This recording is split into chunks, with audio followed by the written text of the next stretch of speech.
दोस्तों, गन्ना किसानों के समक्ष इस समय बहुत बड़ी समस्या उत्पन्न हो गई है। यदि कहें कि खतरे की घंटी बज गई है तो अतिशयोक्ति नहीं होगी, क्योंकि दोस्तों इस समय हमारे खेतों में लगभग 90% खेतों में गन्ने की जो फसल लगी हुई है वो है कोसा 0238। और हमें बराबर कमेंट्स मिल रहे हैं, बराबर फ़ोन आ रहे हैं कि हमारे खेत में रेड रॉट आ गई है और खेत के खेत सूखने लगे हैं। कहीं कहीं ये समस्या ज़्यादा है, कहीं कम है, लेकिन दोस्तों ये भयंकर रूप लेती जा रही है। अब दोस्तों बात आती है कि इस समस्या का समाधान क्या है। तो दोस्तों वीडियो शुरू करने से पहले आपसे अनुरोध करूंगा, यदि आपने चैनल को अभी तक सब्सक्राइब नहीं किया है तो चैनल को सब्सक्राइब कर लें, ताकि आपको आने वाली वीडियो लगातार देखने को मिलती रहे। तो दोस्तों ये जो समस्या है इसका समाधान क्या है, इसके बारे में सोचना है। और इसका जो सबसे बड़ा समाधान है कि हमें अब कोई दूसरी वैरायटी का चुनाव करना होगा। लेकिन दोस्तों ये भी बहुत आसान नहीं है, क्योंकि जो नई जो वैरायटियाँ हैं वो ज़रूरी नहीं है कि हमारी सफल हों। इसके लिए हमें सबसे बड़ा जो समाधान है ये है कि हमें 50% एरिया में इस वैरायटी को लगाना है और 50% एरिया में जो दूसरी जो वैरायटियाँ नई नई आ रही हैं उनमें से कोई चुनाव करना होगा। यदि आपके एरिया में कोई वैरायटी सक्सेस हो रही हो, सफल हो रही हो, तो उसे लगा सकते हैं, या कोई नई वैरायटी के बारे में आपने सुना है तो उसे लगा सकते हैं। यानी कि आपके पास 10 एकड़ ज़मीन है तो आप 5 एकड़ में 0238 लगाइए और 5 एकड़ में आप कोई 3-4 वैरायटी थोड़ी थोड़ी मात्रा में लगाइए। इससे आपको फ़ायदा ये होगा, यदि आपकी इन वैरायटियों में से कोई एक वैरायटी भी सफल हो जाती है तो उसे अगले साल आप विस्तार कर सकते हैं।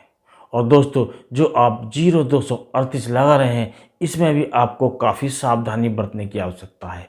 सबसे पहले तो हमें ये करना होगा कि हमें भूमि का अपने शोधन करना होगा।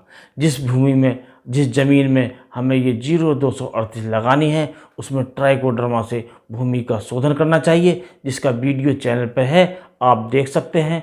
और दोस्तों इसके बाद उस खेत का बीज लें जिस खेत में ये बीमारी नहीं आई हो, यानी कि रेड रॉट की समस्या हमारे जिस खेत में ना आई हो उसमें से बीज लें। और दोस्तों ये नीचे का जो भाग है गन्ने का उसे भी हटा देना चाहिए, और तब हमें बीज का शोधन करके अपने बीज को बोना चाहिए। और दोस्तों उसके बाद इसमें जो दूसरी बीमारी जैसे आने लगी हैं, जैसे पोका बोइंग है या टॉप बोरर है, इसकी मात्रा भी काफ़ी आने लगी है, इसका भी हमें ध्यान रखना होगा। और इसके बाद हमें जो काफ़ी ध्यान रखना होगा, जो दूसरी वैरायटी जो भी सफल हो उसे अपनाना होगा, क्योंकि दोस्तों एक साथ तो हम इस वैरायटी को छोड़ नहीं सकते और हमारे पास कोई ऐसी वैरायटी नहीं है जिस पर हम ज़्यादा भरोसा कर सकें। तो दोस्तों अगले हम वीडियो में जो आपको बताएंगे वो 5 ऐसी वैरायटी बताएंगे जो ये जो 0238 है इसका स्थान ले सकती हैं। तो इस वैरायटियों को आप लगा कर देखिएगा, और जो भी वैरायटी आपको सफल दिखाई देती हो उन वैरायटियों को लगाकर आप अपने गन्ने की खेती को कर सकते हैं और अपना मुनाफा बढ़ा सकते हैं। क्योंकि दोस्तों यदि हम 0238 को लगाते रहे तो हमें भारी नुकसान उठाना पड़ सकता है। तो इससे बचने के लिए हमें नई वैरायटियों में से कोई एक चयन करना होगा और एक वैरायटी का चयन करके हमें दूसरी वैरायटी लगानी होगी। और दोस्तों आगे जो हम वीडियो लाएंगे इसे आप ज़रूर देखिएगा, जिससे आपको वैरायटी के चयन करने में सहायता मिले। इसी के साथ इस वीडियो को समाप्त करते हैं। नमस्कार।